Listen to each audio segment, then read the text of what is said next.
मयूरेश जोशी हमारे साथ मौजूद हैं, एंजल ब्रोकिंग से उनसे बातचीत करते हैं। Mayuresh, good afternoon, welcome to ji business. Markets तो एक बार फिर से दिन के ऊपरी स्तरों पर आ चुके हैं और इनफैक्ट लाइफ टाइम हाई इसके बेहद नजदीक ट्रेड कर रहे हैं, क्योंकि 9360 का लेवल है 9355 का जो अभी देखा जा रहा है। लेकिन बैंकिंग की ओर से जो पार्टिसिपेशन आया है मयूरेश, उसे देखने के बाद मुझे थोड़ा सा कंफ्यूजन हो रहा है कि आईसीआईसीआई बैंक खरीदें आफ्टर अर्निंग्स, जहां पर मैनेजमेंट की कमेंट्री भी पॉजिटिव है, ब्रोकर हाउसेस पॉजिटिव हैं। सरकारी बैंकों में एसबीआई, बैंक ऑफ बड़ौदा ले लें, यहाँ पर छोटे बैंकों को पोर्टफोलियो में ऐड करना चाहिए। इन तीनों बैंकिंग में जो ये तीनों अलग अलग सेगमेंट्स की मैंने बात की है, इसमें से आपका कन्विक्शन अच्छे रिटर्न्स के लिहाज से, नई खरीदारी के लिहाज से है कहाँ? सो लार्जली दीपाली जी, आफ्टरनून। मेरे ख्याल से आई थिंक तीनों का एक मिक्स होना चाहिए पोर्टफोलियो में, और अगर आपका बैंकिंग और फाइनेंशियल सर्विसेज में एक एलोकेशन है तो मेरे ख्याल से I think corporate facing bank, specially banks like ICICI bank जिसके नंबर काफ़ी अच्छे हैं, मुझे लगता है आई थिंक अगर आप सिर्फ बुक वैल्यू ले लें, एडजस्टेड बुक वैल्यू FY19 के बेसिस पे 150 रुपया, वैल्यू ऑफ सब्सिडीज 80 रुपीज़, तो ये लेवल पे भी आई थिंक काफ़ी चीपली ट्रेड कर रहा है। तो आईसीआईसीआई बैंक एक बहुत टॉपिक रहेगा from the corporate facing balance sheets. SBI, bank of Baroda always have been my favourites. मेरे ख्याल से आई थिंक जो इनकी कैपिटल एडिक्वेसी है, स्प्रेड है, लोन ग्रोथ की एक्सपेक्टेशंस है, और जैसे जनरली बैंकिंग इंडस्ट्री की हम बात करें तो I think these larger PSU banks should hold out. और मिड कैप प्राइवेट सेक्टर की अगर मैं बात करूँ तो I think I always like Federal Bank. तो I think Federal Bank is something that can be considered on declines, और City Union Bank और करूर वैश्य बैंक, मुझे लगता है ये तीनों प्राइवेट सेक्टर बैंक्स अगर डिक्लाइंस में मिलते हैं तो एक कंपोजिट पोर्टफोलियो हो जाएगा for the banking space for long term investors. अभी हमने सारी फर्टिलाइजर कंपनी तो आपको दिखाई, इस बीच एक केमिकल की कंपनी जो टिपिकली थोड़ा एग्रो केमिकल भी बनाती है, एग्रीकल्चर से डिवीजन से मतलब भी रखती है, वो है बासफ, BASF इंडिया। इसके अभी नंबर्स आए हैं, इसमें प्रॉफिटेबिलिटी श्रिंक हुई है, ये शेयर का एक डिप लेके गया है अभी। हालांकि इसकी आय ठीक है, मार्जिन थोड़े घट गए हैं, पहले 11% थे, अभी घटकर 9.5% के आसपास आए हैं। ये रिजल्ट का भी इम्पैक्ट इसमें कैलकुलेट हो रहा है, थोड़ा रुक जाइएगा इस शेयर के अंदर भी। ये भी एग्रो ही है, एग्रो केमिकल वाली कंपनी है। हालांकि फर्टिलाइजर स्पेस अपने आप में बहुत तेज है, लेकिन एग्रो केमिकल के अंदर भी अच्छा प्ले देखने को मिल रहा था। बासफ के नंबर के बाद ये एडजस्टमेंट है, थोड़ा रुकिएगा। मार्जिन गिरे हैं, प्रॉफिट गिरा है, इनकम ठीक है, ये 3 पैरामीटर पे इस कंपनी को चेक किया। फिलहाल थोड़ा एडजस्टमेंट हो रहा है नंबर्स का। एक बार राजेश आप इसको देखेंगे, ये सपोर्ट कहाँ पे मिल रहा है और इसको रेजिस्टेंस कहाँ पे मिलेगा? नंबर्स के एडजस्टमेंट है, जो मैंने इसके चार्ट निकाले उसके हिसाब से कम ये 1200 तक भी जा सकता है अगर टूटा, और चला तो ये 1400 को भी पार कर जाएगा जल्दी ही। डिम्पी, यहाँ पे जो सपोर्ट दिख रहा है, ये जो कंसोलिडेशन हुआ है वो 1300 के आसपास हुआ है, 1295 से लेके 1300 ये रेंज है जहाँ पे इसने सपोर्ट लिया है। मुझे लगता है कि वो टूटना थोड़ा सा चार्टिकली मुझे लगता है कि अभी नहीं टूटेगा, और इनफैक्ट मुझे लगता है एक रैली इसको इसमें आ सकती है, और रफली इसका जो टारगेट बनता है वो रहेगा 1410 1420 तक का। तो यहाँ पे अगर किसी को कॉन्ट्रा करना है तो स्टॉप लॉस जो होना चाहिए वो 1300 के नीचे होना चाहिए। फिलहाल के लिए काउंटर में स्ट्रेंथ है, in fact we are talking and counter is going up, तो मुझे लगता है कि काउंटर में 1300 के सपोर्ट के साथ काम करना चाहिए। एक बार सेरा सैनिटरीवेयर के नंबर्स देख लेते हैं, क्योंकि नंबर्स पर बातचीत करने के लिए मैनेजमेंट भी हमारे साथ मौजूद है। हमारे साथ विक्रम सोमानी है जो कि चेयरमैन और मैनेजिंग डायरेक्टर हैं सेरा सैनिटरीवेयर के। प्रॉफिटेबिलिटी का फिगर आपकी स्क्रीन पर है, 8% की बढ़त दिखी है, 32.3 करोड़ का आंकड़ा ही आया है। वहीं अगर हम देखें ओवरऑल रेवेन्यूज तो वहां पर 13% तक की ग्रोथ आते हुए दिखी है। इन्हीं नंबर्स पर बातचीत कर लेते हैं। मिस्टर सोमानी हमारे साथ मौजूद भी हैं। Mister Somani, good afternoon, welcome to ji Business. सबसे पहले तो ये जानना चाहेंगे कि डीमोनेटाइजेशन के बाद हमने देखा था कि जो ओवरऑल सेल्स थी कंपनी की वो डिप हुई थी, वो उस डिप के बाद कितनी रिकवरी इस क्वार्टर के अर्निंग्स में रिफ्लेक्ट हुई है, कितनी अभी और रिकवरी आनी बाकी है? ओवरऑल नंबर्स को देखते हुए, डिमांड सिनेरियो को देखते हुए क्या प्रोजेक्शंस हैं? देखिए, डीमोनेटाइजेशन के बाद हमारी टॉप लाइन ग्रोथ कम हो गई, 10% ही थी पूरे साल की। अब रिकवरी चालू हुई है, एंड वी फील कि GST आएगा 1 जुलाई से, उसके बाद सेल्स की रिकवरी अच्छी होनी चाहिए। ऑफ कोर्स GST का भी रेट फिक्स नहीं हुआ है, बट लग रहा है कि रिकवरी चालू हो जाएगी। ठीक है। अच्छा मिस्टर सोमानी, एक चीज़ बताइए, आपकी वेबसाइट देख के ना कंपनी की ऐसा लग रहा है कि सिर्फ आप लग्जरी सैनिटरी वेयर में ही डील करते हैं। गवर्नमेंट ऑफ इंडिया या फिर किसी स्टेट ऑर्डर्स भी आपको मिलते हैं क्या? नहीं, हम लोग मिड साइज में भी करते हैं, और गवर्नमेंट ऑफ इंडिया और ये सब से थोड़े बहुत ऑर्डर है वो हम लोग आउटसोर्स भी करते हैं, but actually we are mid level to mid से हाई लेवल प्लेयर्स, एकदम लोअर क्वालिटी का हम लोग नहीं बनाते हैं, बट हम लोग आउटसोर्स की वेबसाइट देख के लग रहा था कि मेरे को लग रहा था कि शायद गवर्नमेंट का प्रोपोर्शन आपका ज़रूर कम होगा।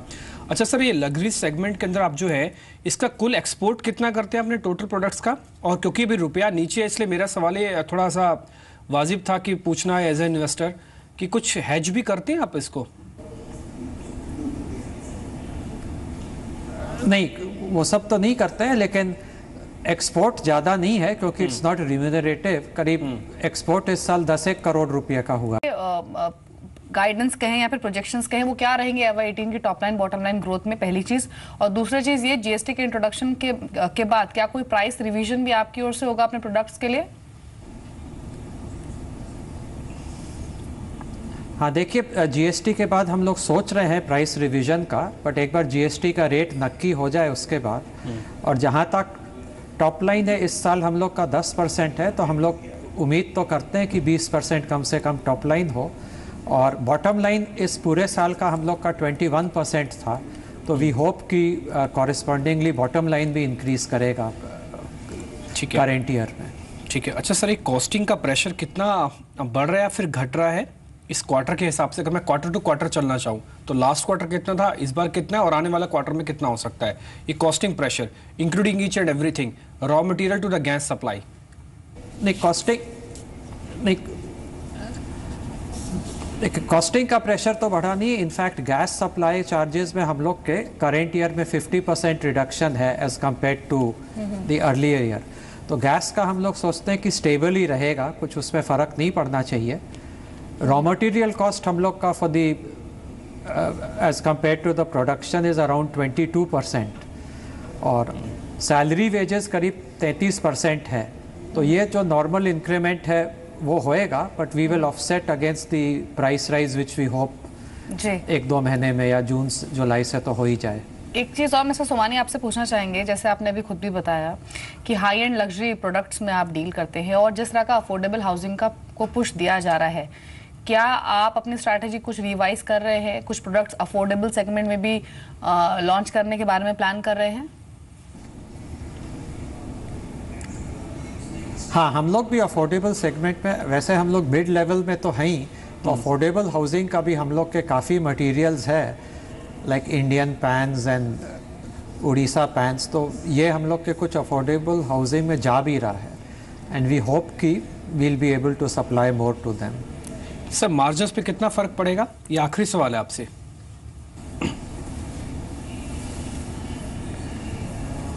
मार्जिन्स में तो खास नहीं, हम लोग के एबिटा मार्जिन जो 2015-16 था उससे 2016-17 1% बढ़ाई है, तो we are trying to be more efficient. तो मार्जिन्स में वी आर ट्राइंग कि कुछ एबिटा मार्जिन बेटर हो, इम्प्रूव करे, यही चेष्टा है। जी, चलिए शुक्रिया मिस्टर सोमानी, आपने समय दिया और अर्निंग्स पर इलाबोरेट किया। Thank you very much and all the very best for the coming quarter. Cera sanitary ware अभी डील ऊपर ट्रेड करा है करीब 35 रुपए नीचे। एक छोटे से ब्रेक के लिए रुक रहे हैं, तीनों मेहमान हमारे साथ बने हुए हैं, जल्द वापस लौटेंगे। आप देखते रहिए अंतिम बाजी।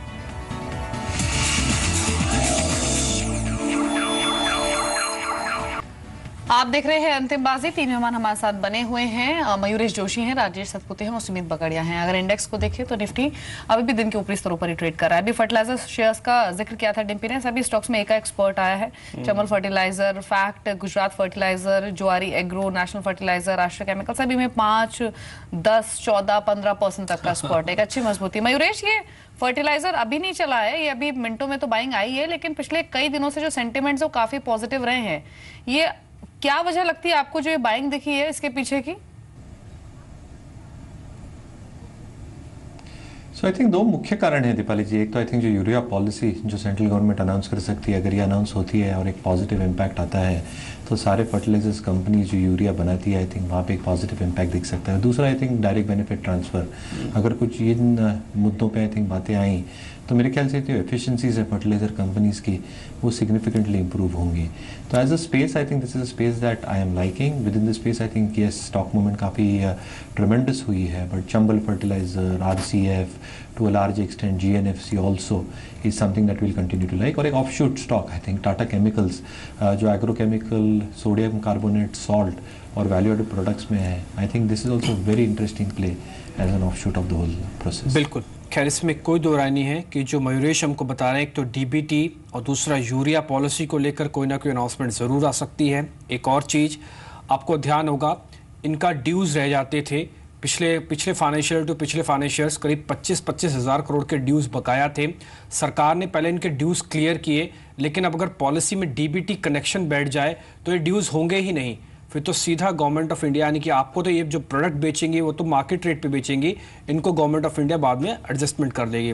तो ये बहुत बड़ा स्पेस है। और इस बार के 2019 के इलेक्शंस को ध्यान में रखते हुए, इस चीज़ को ध्यान में रखते कि मॉनसून बेहतर आ रहा है, शायद बेहतर, इससे अच्छा टाइमिंग नहीं हो सकती डीबीटी को या फिर यूरिया पॉलिसी को इस समय लेके आने के लिए। और आपको ध्यान होगा कल कैबिनेट का एक फैसला भी हुआ था जिसमें मॉरिशस के साथ एक करार हुआ है भारत का, और उसमें सस्ता अमोनिया और नाइट्रेट को भारत में विकल्प के तौर पर कैसे और पैदा किया जाए, इसको लेकर एक बड़ा बयान कल कैबिनेट की तरफ से भी आया था। एक बीएसएफ का शेयर देखिए, थोड़ी देर पहले मैंने आपको बताया था इसके नंबर्स थे, ये एडजस्टमेंट कर रहा है, लेकिन जो भी मूव देगा बढ़ा देगा, हो सकता है 1400 तक भी पहुंच जाए। ये पहुंच रहा है 1400 तक, ये 1370 तक तो आ ही चुका है, करीब 4.25% की बढ़त आ चुकी है।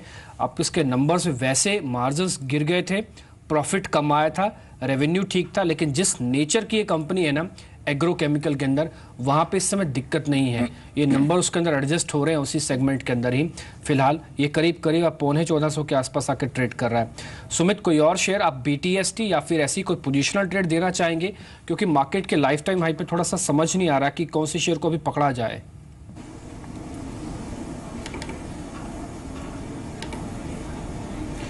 देखिए डिम्पी, बीटीएसटी के तौर पे सुवेन लाइफ साइंस के अंदर अभी इमीडिएटली एक मूव देखने को मिल रहा है। आज हमको लोअर लेवल्स से एक अच्छा तेजी देखने को मिला है। आई थिंक 179 या 178 के एसएल से इसके अंदर बाइंग कर सकते हैं, और ऊपर में 190-192 के लेवल तक हमको ये देखने को मिल सकता है आने वाले 2 से 3 दिनों के अंदर।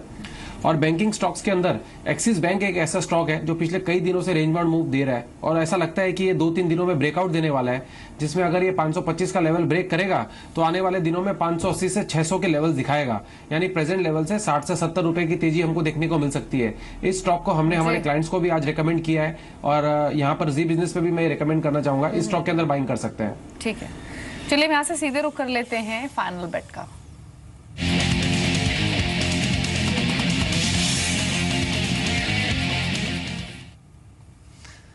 बताइए रजत। बिल्कुल, केमिकल स्टॉक्स भी बस कर रहे हैं आज के सत्र में। विनाइल केमिकल पे नजर रखें, ये है फाइनल बेट आज की।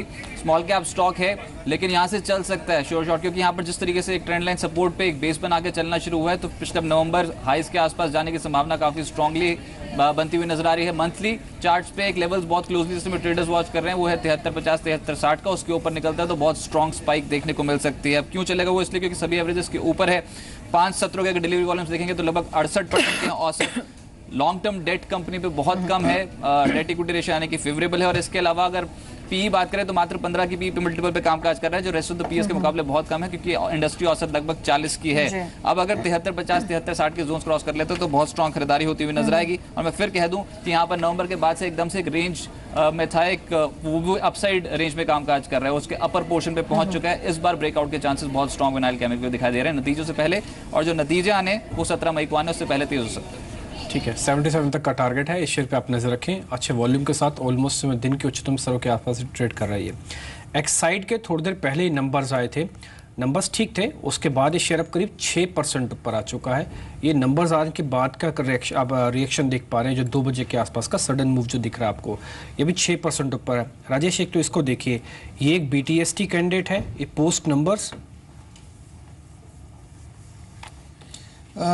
डिम्पी, मुझे लगता है अगर बीटीएसटी करना है तो इसका 228 का एक स्टॉप लॉस मेंटेन करना पड़ेगा। और इनफैक्ट कल हमने उसको 228 के नीचे इसको सेल किया था, आज ये शॉर्ट कवरिंग कर रहा है। 228 पे शॉर्ट किया था, 232 का स्टॉप लॉस था, और हमें लगता है 222 का कुछ छोटा स्टॉप टारगेट था। मुझे लगता है कि यहाँ पे जो एक्साइड में वही जो छोटी दायरे में शॉर्ट कवरिंग हो रही है, और अगर इसको बीटीएसटी करे तो 228 का एक स्टॉप लॉस मेंटेन करिए। टारगेट जो अपसाइड पे रहेगा वो रहेगा 238 से लेके 240 तक का। जी, एक्साइड इनफैक्ट अब इंटरडे हाइस पर ट्रेड कर रहा है और अच्छी बात यह है कि लगातार फोर्थ क्वार्टर था जब consecutive double digit revenue growth company ने पोस्ट की है। अभी 234 के लेवल्स पर ट्रेड कर रहा है। लेकिन एक्साइड के अलावा एफएमसीजी और साथ ही साथ बैंकिंग, ये कुछ सेगमेंट्स हैं जो कि अच्छी परफॉर्मेंस दिखा रहे हैं, यहाँ पर अच्छा सपोर्ट मार्केट को लैंड कर रहे हैं। और बात करें अगर बैंकिंग की, तो कल जो डिसीजन कैबिनेट ने लिया वो बेहद इंपॉर्टेंट है, क्योंकि कल कैबिनेट ने एनपीए से निपटने के लिए नए अध्यादेश को मंजूरी दी है और अध्यादेश को राष्ट्रपति की मंजूरी मिलना बाकी है। इस मामले में वित्त सेक्रेटरी अशोक लवासा से एक्सक्लूसिव बातचीत की आलोक प्रियदर्शी ने। एनपीए से निपटने के लिए सरकार ने ऑर्डिनेंस लाने का फैसला किया। इस बारे में बातचीत करने के लिए हमारे साथ मौजूद है वित्त सचिव अशोक लवासा। सर, जो सरकार ने सिफारिशें की है ऑर्डिनेंस लाने के लिए, क्या बदलाव आप देखेंगे बैंकिंग रेगुलेशन एक्ट में, जिससे कि बैंकों को वो अधिकार मिल जाए जिससे कि अभी तक नहीं मिला था बैंकिंग रेगुलेशन एक्ट में? सर, इसका जो मुख्य उद्देश्य है वो यही है कि इस प्रक्रिया को कैसे और मजबूत किया जाए और जो भी कोई इंस्टीट्यूशनल अरेंजमेंट जिसकी वजह से ये महसूस किया जा रहा था कि इस व्यवस्था में वो गति नहीं है जो होनी चाहिए, तो वो इंस्टीट्यूशनल अरेंजमेंट चेंज करने के लिए, मजबूत करने के लिए ये कदम उठाया गया। अभी जो रेगुलेशन था बैंकिंग सेक्टर रेगुलेशन एक्ट, उसमें सर क्या दिक्कतें आ रही थी जिसकी वजह से बैंक जो बोल्ड डिसीजन नहीं ले पा रहे थे, आरबीआई बोल्ड डिसीजन नहीं ले पा रहे थे?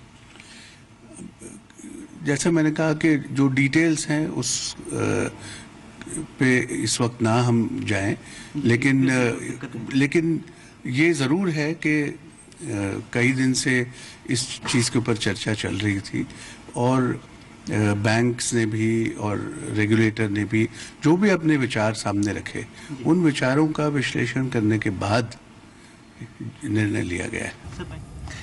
तो ये एक्सक्लूसिव बातचीत आपने सुनी अशोक लवासा के साथ और इंपॉर्टेंट होगा कल का दिन, क्योंकि इस तरह की खबर है कि प्रेसिडेंट कल इस ऑर्डिनेंस को अप्रूवल दे सकते हैं और अगर ऐसा हुआ तो ये बड़ी डेवलपमेंट होगी। लेकिन जी एंटरटेनमेंट की बात भी करते हैं, क्योंकि जी एंटरटेनमेंट की एमडी और सीईओ पुनीत गोयनका ने कहा है कि 2020 तक कंटेंट दिखाने के तरीके में बड़े बदलाव होंगे, छोटी मीडिया डिवाइस का इस्तेमाल आगे और बढ़ेगा। सुन लेते हैं क्या कहा उन्होंने। With the rapidly changing market dynamics, the year 2020 to me seems to be a year of complete convergence. By then, assuming the fact that the internet penetration and mainly its consistent strength across the nation will be established, dependence of television on social and digital platforms will be at its peak. I can clearly visualize a viewer in 2020 who is experiencing and enjoying content back home but is virtually connected with a social network across the globe, sharing instant feedback and reactions. Viewers are already showing strong signs of paradigm shift from appointment viewing to on-demand viewing. While television certainly still remains to be at the epicenter of family viewing, personal devices with wider screen and reach and richer bandwidth have empowered the viewer manifold. Irrespective of whether the feed is beaming in through a DTH operator, the top box, or through a stream from a given app, television as a main screen for family entertainment will continue to reign. But that said, the power of portable devices with rich media features cannot be underestimated. In fact, the seamless delivery and exchange of content within devices is where the beauty lies. इस बीच आप पुनीत गोयनका को सुन रहे थे, जो कि MD and CEO हैं jail के। वो यही कह रहे थे कि अब पूरी तरह से बदलाव हो जाएगा आगे चल के पूरी एंटरटेनमेंट के अंदर। लेकिन इस बीच एमआरएफ के नंबर्स आए हैं। एक बार आप नंबर्स देखिए आपको ये बात बिल्कुल तय हो रहा होगा कि टायर कंपनीज चल रही थी तो इनके नंबर्स भी अच्छे आने थे। हमने आपको बहुत पहले ही आगाह किया था कि इनके नंबर शायद उतने अच्छे नहीं आए जितने अच्छे आपको सेल्स दिखे या फिर आपको कन्विक्शन दिखे। वो इस वजह से क्योंकि जो रबड़ इस्तेमाल करते थे वो हायर एंड की रबड़ थी, जो उनके इन्वेंट्रीज के अंदर पड़ी रहती थी, जो इस बार के क्वार्टरली नंबर्स के अंदर रिफ्लेक्ट होनी थी। जो प्राइजेस का इंपैक्ट था उन्होंने काफी हद तक दिया, पास ऑन किया, लेकिन ये रिजल्ट्स पे आना भी पेंडिंग था। इसलिए मुनाफा करीब 32% घट रहा है, क्योंकि कॉस्टिंग का मेजर कंपोनेंट रबर पार्ट ही है, इसलिए इसको जोड़ा जा सकता है। आप इसका अन्य आय देखिए, कोई बदलाव नहीं हुआ, 66 से 65 हुई है। अब बीटा के अंदर भी कोई खास बड़ा बदलाव नहीं है। अब वर्सेस हालांकि थोड़ा घटा है, थोड़ा सा 726 से 523 हुआ है, लेकिन पैट 32% का स्लाइड कर गया, शेयर करीब 2% नीचे है। आप एमआरएफ के साथ साथ एक बार सीएट भी दिखाइए, अपोलो भी दिखाइए, क्योंकि अपोलो टायर के कल नंबर आने हैं। एमआरएफ हालांकि अपोलो के साथ कोई कंपैरिजन नहीं है इसका, क्योंकि प्रोडक्ट जो रेंज है, प्राइसेस है, वो भी अलग है। आप देखिए सीएट, ये करीब 33%। ये 2% तो उस दिन भी नहीं टूटा था जिस दिन इसके नंबर आए थे, और खराब नंबर आए थे। ये दूसरी ऐसी कंपनीज है जिसका पैट घट गया।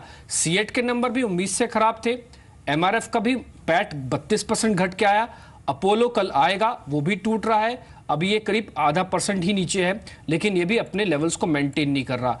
तो टायर कंपनी से पर्टिकुलरली ध्यान रखिएगा, नंबर्स, सेल, एनवायरमेंट, कन्विक्शन, सब कुछ जो भी है वो अलग अलग हिसाब से आपको नोटिस करना होगा, और मूव बड़ा इसमें इंटरेस्टिंग आता है। एक बार मयूरेश आपकी रिकमेंडेशन चाहिए टायर कंपनीज पे। जिन क्लाइंट्स के पास पहले से आपने टायर कंपनीज को दिलवाया होगा, प्रॉफिट बुक करवा रहे हैं या फिर अभी भी कहेंगे उनको होल्ड कीजिए टायर कंपनीज?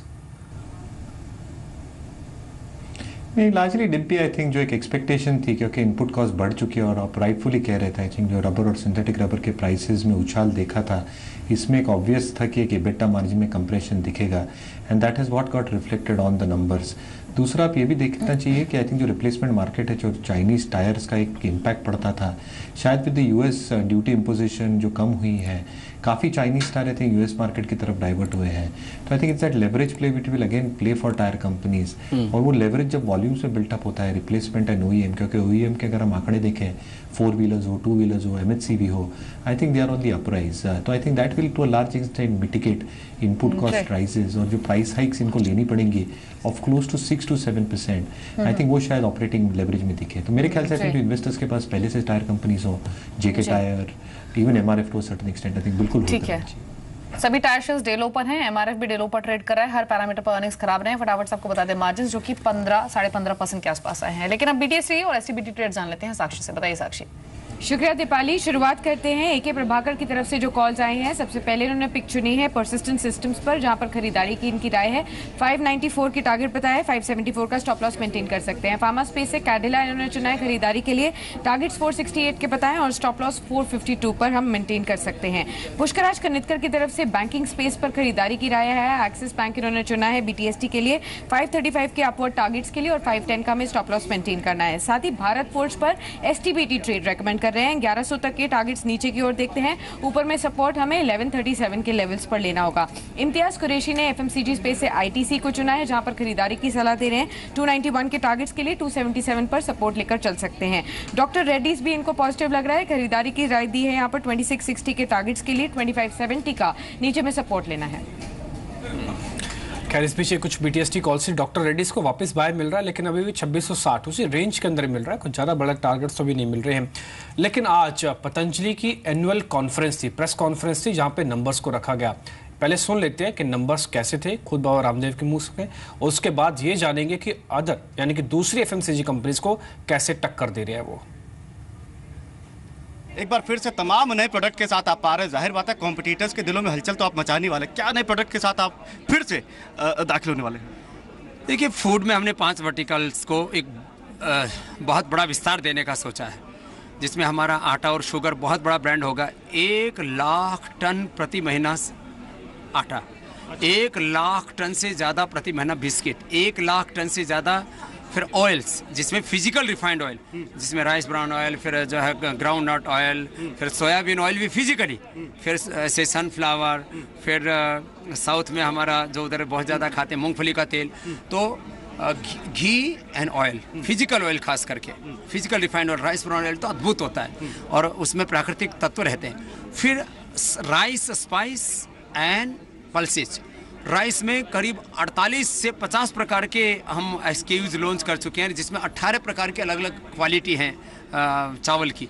तो उसका तो स्लोगन ही हमने रखा है, पतंजलि नाइस, सबसे नाइस। सर, इसके अलावा हम सुन रहे हैं कि पतंजलि अब रेस्टोरेंट में भी उतर रही है, और अब सोशल मीडिया पे तो बाकायदा एक रेस्टोरेंट की तस्वीर भी वायरल हो गई थी। अरे वो तो ऐसे किसी ने बना दिया था कि भाई मैं ऐसा बनाना चाहता हूँ। अभी विधिवत पतंजलि अपना मतलब मॉडल इसका लॉन्च करेगा। वो भाई प्रस्ताव लेकर के आए थे, ऐसे कोई अजनबी नहीं है, लेकिन अभी जो है इसके ऊपर काम चल रहा है।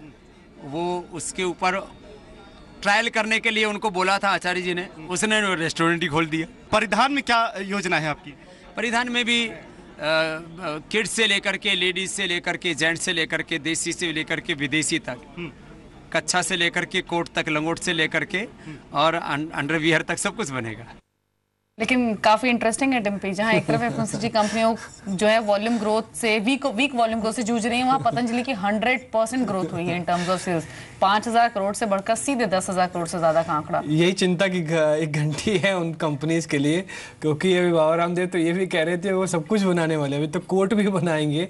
तो अभी आप तैयार हो जाइए, सिर्फ एफएमसीजी नहीं बल्कि टेक्सटाइल वाली कंपनीज को भी चैलेंज मिलने वाला है। टेक्सटाइल हो या फिर फूड प्लेयर्स हो, उनके लिए भी ट्रबल हो सकता है, क्योंकि उन्होंने कहा भी कि प्लान जरूर कर रहे हैं रेस्टोरेंट खोलने का भी। संदीप रिसर्च करके लाए हैं दूसरी कंपनीज के मुकाबले, उनकी क्या स्थिति है, पतंजलि की क्या स्थिति है, बताया संदीप।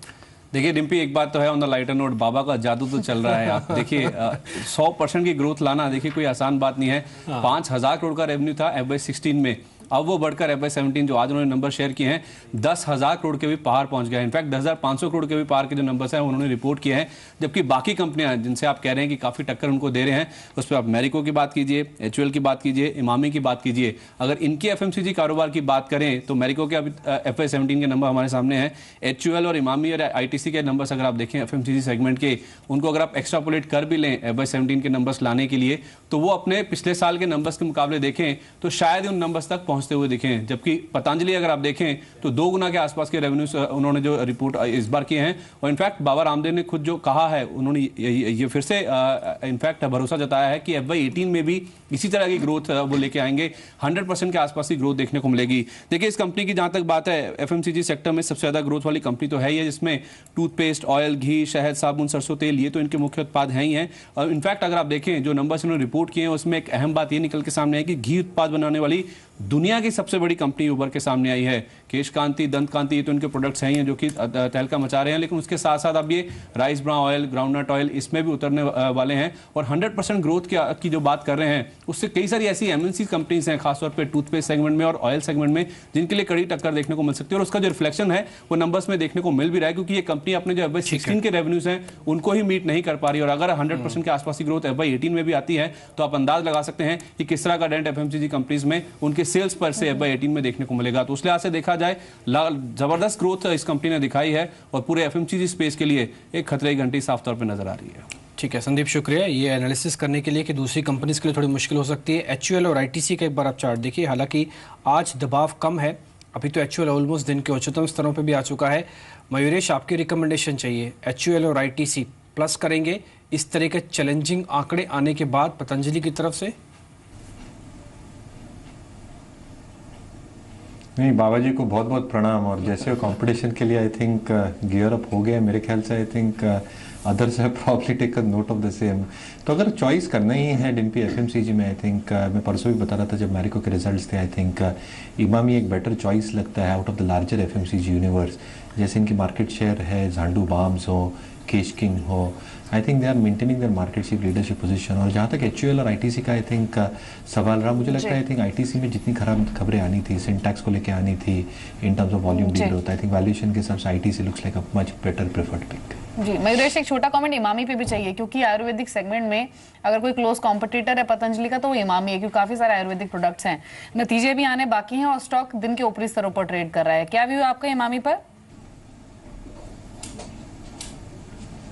नहीं, बिल्कुल जैसे मैं कह रहा था, आई थिंक मैं पॉजिटिव रहूंगा। हालांकि वैल्यूएशंस थोड़े हायर साइड पे रहेंगे, लेकिन जैसे इनकी प्रोडक्ट रेंज है, केश किंग हो, पंचदारिष्ट हो, आई थिंक जो Ayurvedic products Emami I think बेचता है, मेरे ख्याल से I think across the value chain Emami का जो वॉल्यूम ग्रोथ है आई थिंक वो काफ़ी अच्छा है, अच्छा रहने की उम्मीद है। तो मेरे ख्याल से I think if have to pick and choose, Emami शायद डिक्लाइंस पे मैं देख सकता हूँ, और अगर इन्वेस्टर्स के पास लोअर लेवल्स पे है तो बिल्कुल होल्ड करना चाहिए।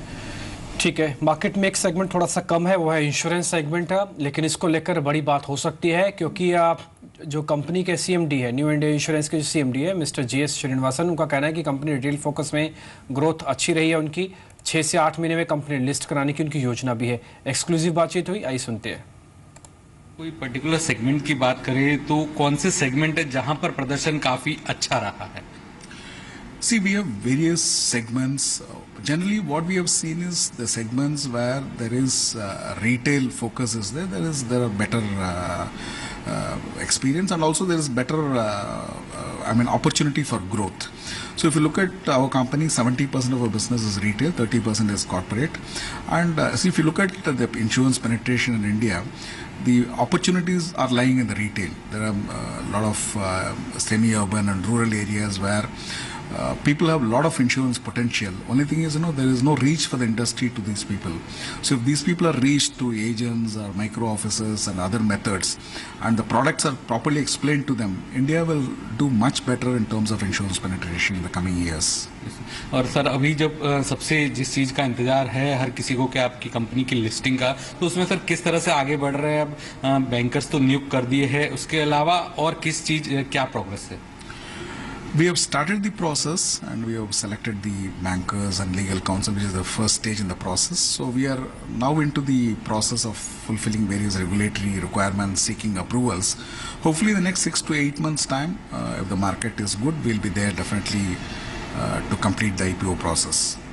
ठीक है, तो 6 से 8 महीने में एक नया प्लेयर भी आ जाएगा और उम्मीद करते हैं सरकारी प्लेयर्स में काफ़ी अच्छी लिस्टिंग भी होती हुई दिखेगी। एक नया मौका आपको और मिलने वाला है। एक बार ग्लोबल सेटअप भी देख लेते हैं कि कल कैसे ट्रेड देखने को मिलेगा, लेकिन अब पहले यूरोपियन मार्केट्स के साथ शुरुआत होगी। आपके स्क्रीन पर भी वो डाटा आ जाएगा, उसके बाद फ्यूचर्स भी देखेंगे। हालांकि आज जापान का बाजार बंद था, कल ज़्यादातर एशियन मार्केट्स कल भी बंद थे, लेकिन जो अभी यूरोपियन मार्केट में कामकाज जो बेहतर है, आज हम ऑलमोस्ट अच्छी क्लोजिंग दे रहे हैं 9350 के ऊपर, और हमको यूरोपियन मार्केट सपोर्ट दे रहा है अभी तक के आंकड़ों के लिहाज से।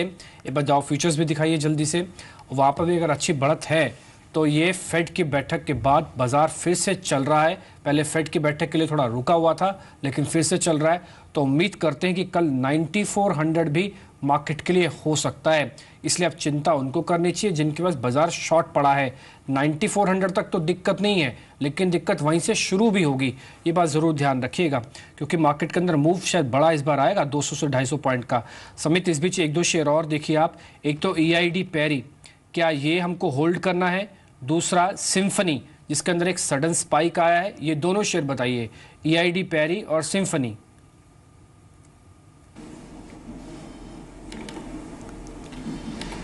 EID पैरी के अंदर पोजीशंस होल्ड करनी चाहिए। स्टॉक ब्रेकआउट दे रहा है, आज के दिन में इसने पिछले 6 दिनों के मूव को एंगल्फ कर दिया है। स्टॉक जब तक अब वापस से दोबारा 300 के नीचे नहीं जाता है, तब तक स्टॉक का स्ट्रक्चर मजबूत ही है।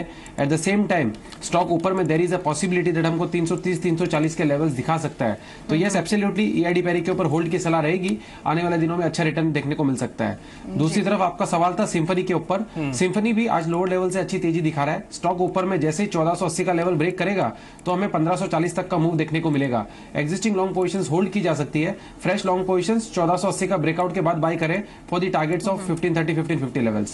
ठीक है राजेश, एक लार्ज कैप और एक मिड कैप, दोनों कैटेगरी में एक स्टॉक जो आप रेकमेंड करेंगे कल के लिए? देखिए, मिड कैप में मुझे अडानी पोर्ट अच्छा लगता है। 338 का करंट मार्केट प्राइस है। मुझे लगता है कि आज इसने कंसोलिडेशन जो था इसका पिछले 10 दिन का, उसको ब्रेकआउट दिया है, तो अब ठीक है डेफिनेटली।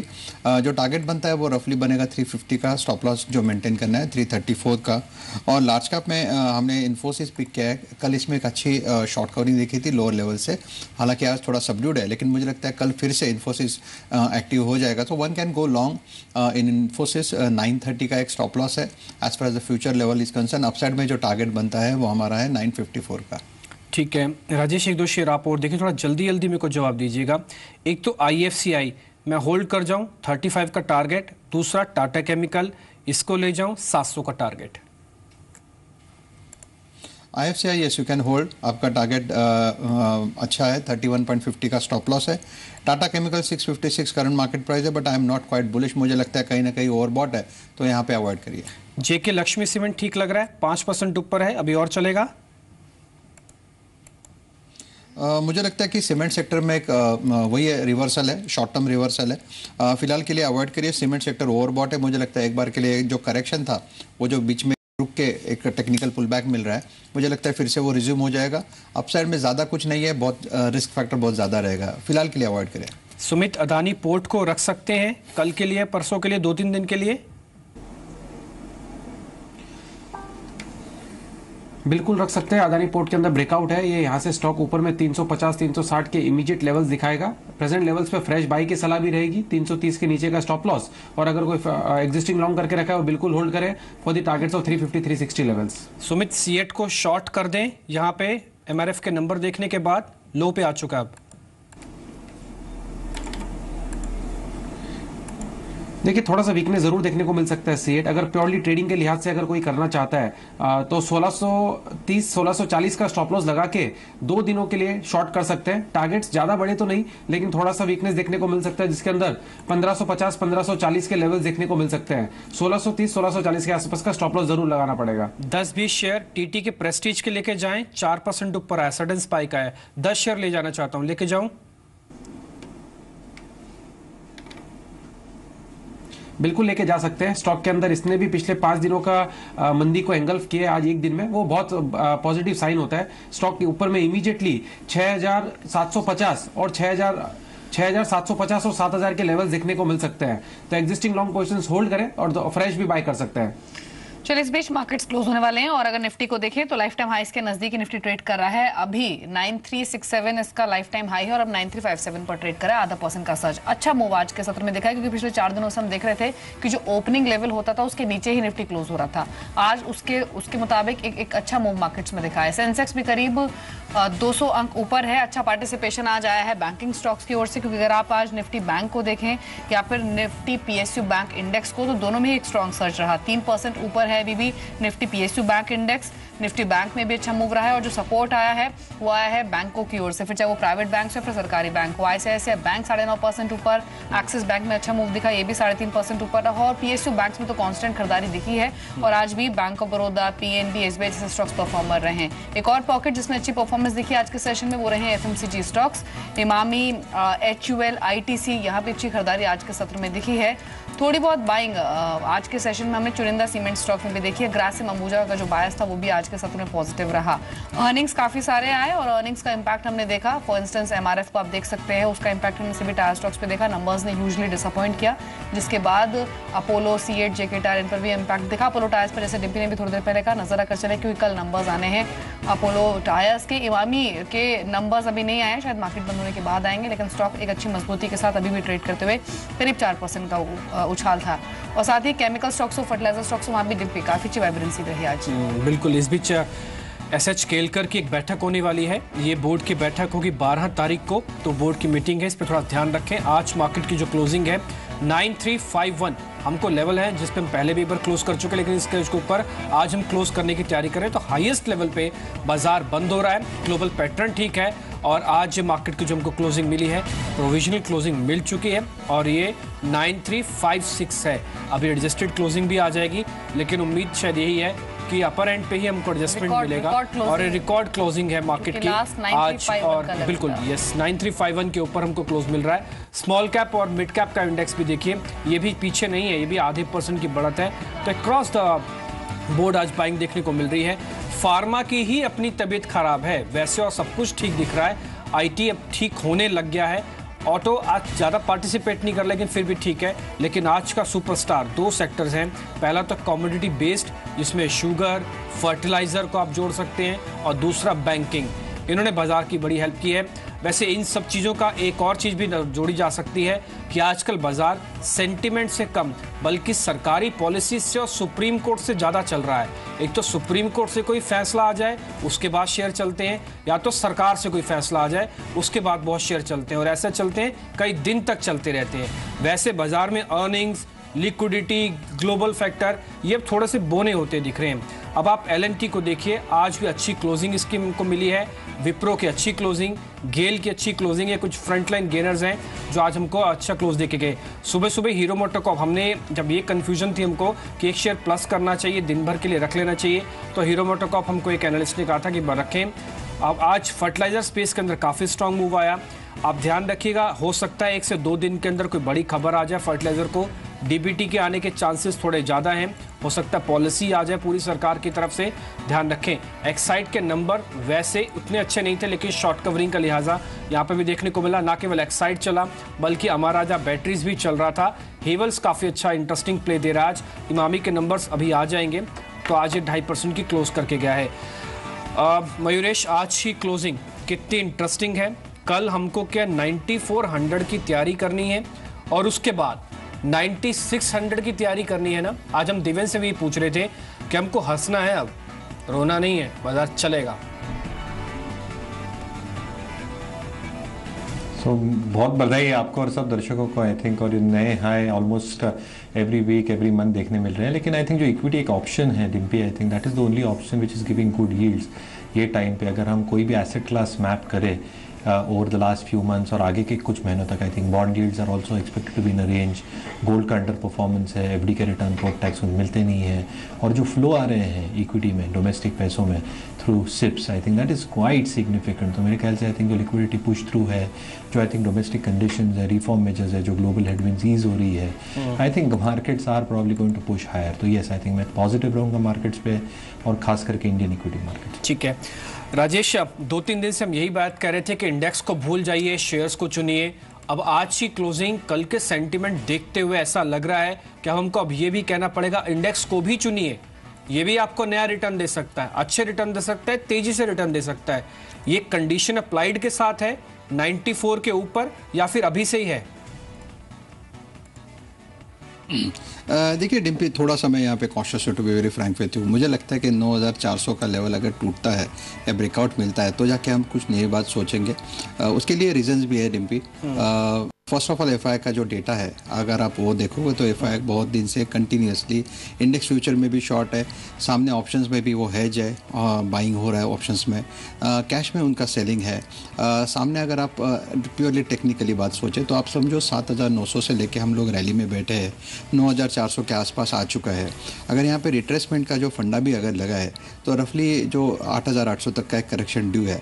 सामने अगर हम ये सोचें कि चलो 9400 के ऊपर बाजार चले, तो बाजार को खींचने के लिए जो सेक्टर्स है वो सेक्टर्स देखिए, जो एफएमसीजी, फार्मा एंड आईटी, ये तो पड़े हुए हैं एज वी हैव डिस्कस्ड। उसमें कुछ मोमेंटम, कुछ खास नहीं आ रहा है। जो चल क्या रहा है, तो बैंकिंग ज़्यादा, सबसे ज़्यादा चल रहा है। तो बैंकिंग में पीएसयू ज़्यादा चल रहा है। आज थोड़ा बहुत आईसीआईसीआई एक्सिस ने भी सपोर्ट दिया। लेकिन मुझे लगता है कि ये जो मोटा मोटी जो चल रहा है मार्केट, ये एक मोमेंटम है, ये एक फेज है। Party is on, we are also participating. जहाँ पे प्रॉफिट मिलता है, जहाँ पे एक अपॉर्चुनिटी मिलती है, वहाँ पे कर रहे हैं। But at the same time Dimpy, one has to be very cautious, one should not go blind at this level. कहीं ना कहीं करेक्शन में कहीं फंस ना जाए, क्योंकि मिड कैप्स देखिए बहुत ज़्यादा चल चुके हैं, ऑलमोस्ट 100% की रैली है। तो यहाँ पे 2-5% इधर उधर हो सकता है, लेकिन प्रॉफिट टेकिंग करना भी ज़्यादा इंपॉर्टेंट है। जी, शुक्रिया मयूरेश, राजेश और सुमित, आप तीनों का शामिल होने के लिए शो में और सभी स्टॉक्स पर अपने व्यूज देने के लिए। तो रिकॉर्ड लेवल्स पर मार्केट्स क्लोज तो हुए हैं, लेकिन कल के लिए शायद नए रिकॉर्ड्स की तैयारी कर सकते हैं अगर यूएस मार्केट से थोड़ा सपोर्ट आया, क्योंकि यूएस फ्यूचर्स तो 0.5% ऊपर ट्रेड कर रहे हैं। अच्छी क्लोजिंग रही कल अगर यूएस की, तो नए हाइस की तैयारी की जा सकती है। फिलहाल अंतिम बाजी में इतना ही। नमस्कार।